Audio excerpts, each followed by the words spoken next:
ដៃត្រីជាប្រភេទឧបករណ៍នេសាទឧស្សាហកម្មទឹកសាបដ៏ធំមួយដែលគេនិយមប្រើសម្រាប់ធ្វើអាជីវកម្មតាមឡូតនេសាទនៅតាមបណ្ដោយទន្លេសាប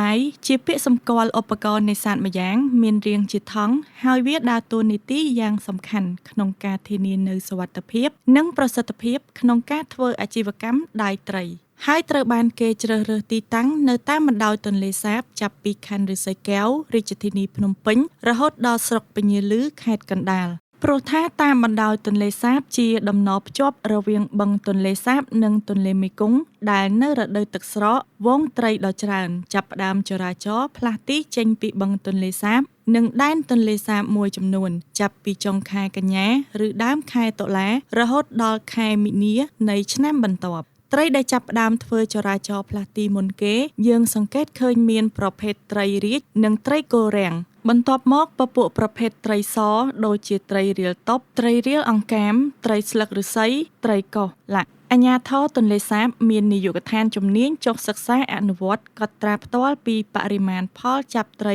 តាមឡូដៃរៀងរាល់ឆ្នាំជាក់ស្ដែងក្នុងឆ្នាំ2025និងដើមឆ្នាំ2026នេះនៅតាមទីតាំងចាប់ពីភូមិសាស្ត្រខណ្ឌឫស្សីកែវរាជធានីភ្នំពេញរហូតដល់ស្រុកពញាឮខេត្តកណ្ដាលមានឡូដៃសរុបចំនួន11ជួរនិងមាន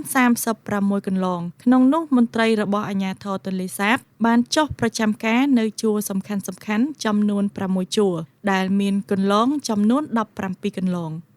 ដោយមានការយកចិត្តទុកដាក់អំពីសន្តិសុខស្បៀងឯកឧត្តមថោចេថារដ្ឋមន្ត្រីក្រសួងធនធានទឹកនិងឧតុនិយមនិងជាប្រធានអាជ្ញាធរទន្លេសាបកាលពីថ្ងៃទី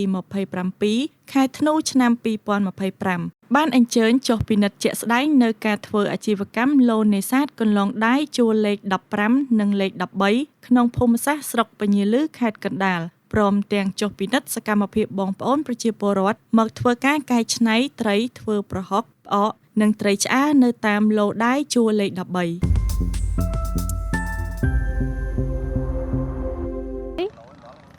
ដូចជា30គីឡូជាងចាដូចជាធូរថ្លៃជាងឆ្នាំមុនដូចជា1000ជាង2000អីឆ្នាំនេះចុះមកតែ1000ស្ដើងវិញចា1000ស្ដើងចុះមកចាហ្នឹងហើយមកសឿងកសលនៅខេត្តកំពង់ស្ពឺស្រុកសាមគ្គីមនីជ័យ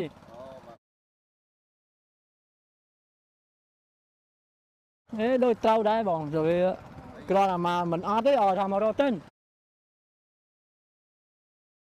ខ្ញុំត្រីមាន800មាន1000មាន5000ស្រាតែយើងទៅលើតាមចិត្តខ្ញុំទិញតែ20ទេភេទ800តូច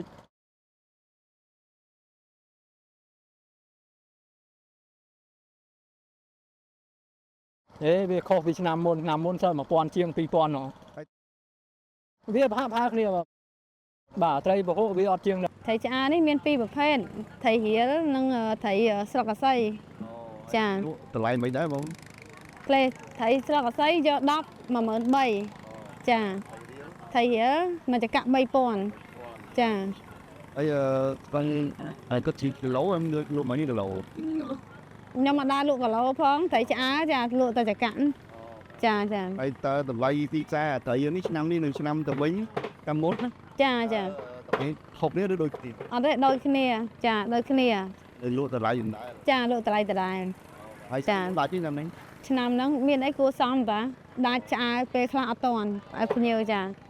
សូមជម្រាបជូនថារដ្ឋបាលជលផលនៃក្រសួងកសិកម្មរុក្ខាប្រមាញ់និងនេសាទបានជូនដំណឹងដល់បងប្អូនប្រជាពលរដ្ឋដែលមានបំណងធ្វើប្រហុកផ្អកត្រីឆ្អើរទឹកត្រីសម្រាប់រដូវកាលត្រីឆ្នាំ2025-2026តាមការសង្កេតនិងកត់ត្រាត្រីចាប់ផ្ដើមបំលាស់ទីចេញពីបឹងទន្លេសាបបឹងបួរស្ទឹងព្រែកនានាចូលទន្លេសាបទន្លេមេគង្គនិងទន្លេបាសាក់ដែលអំណោយផលដល់ការធ្វើនេសាទបានត្រីច្រើនជាពិសេសកន្លងដៃត្រីតាមដងទន្លេសាបក្នុងភូមិសាស្ត្រខេត្តកណ្ដាលនិងរាជធានីភ្នំពេញចាប់ពីថ្ងៃសុក្រ1កើតខែមករាដល់ថ្ងៃច័ន្ទ15កើតខែមាឃដែលត្រូវនឹងថ្ងៃទី21ខែវិច្ឆិកាឆ្នាំ2025រហូតដល់ថ្ងៃទី2ខែកុម្ភៈឆ្នាំ2026 បរិមាណផលចាប់ខ្ពស់បំផុតនៅកន្លងលេខ 15B លើកដៃម្ដងបានត្រីទម្ងន់ប្រមាណ 8 តោន បរិមាណផលចាប់រួមនៅខ្នាតខែមេកាសេ ខ្នាតខែបុស្ស និងខ្នាតខែមី ចាប់ពីថ្ងៃទី 21 ខែវិច្ឆិកា ឆ្នាំ 2025 ដល់ថ្ងៃទី 2 ខែកុម្ភៈ ឆ្នាំ 2026 សម្រាប់តែកន្លងដៃចំនួន 6 កន្លង មានដូចជា 3B 8E 11D 13A 14A 15B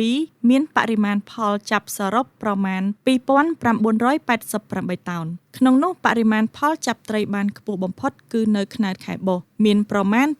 2,401 តោន បន្ទាប់មកខ្នាតខែមាឃប្រមាណ 510 តោន និងបរិមាណផលចាប់តិចជាងគេគឺខ្នាតខែមេកាសេ ប្រមាណ 77 តោន